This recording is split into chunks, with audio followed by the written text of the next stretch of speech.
Hi friends, welcome back to our channel. నేను మీ కుమారిని. మైదా పిండితో పిల్లలకి స్నాక్స్ రెడీ చేశాను. రెడీ అయిపోయింది. చాలా బాగుంటుంది. పిల్లలు తినడానికి కూడా చాలా బాగుంటాయి. ఇప్పుడు దీని ప్రాసెస్ చూసేద్దామా? చూడండి, ఒకటి తుంపి చూపిస్తున్నాను. ఎంత బాగా కుదిరాయంటే అంత బాగా కుదిరాయి. చూడండి, సౌండ్ కూడా బాగా వస్తుంది.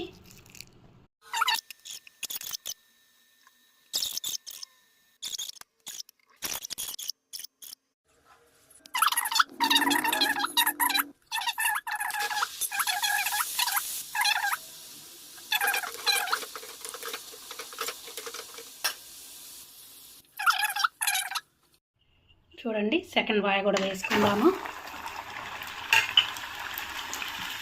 కదపవాకండి, ఫస్ట్ వేసిన వెంటనే అలా బాగా పొంగుతూ రావాలి విడివిడిగా. చూడండి, బాగా కలర్ చేంజ్.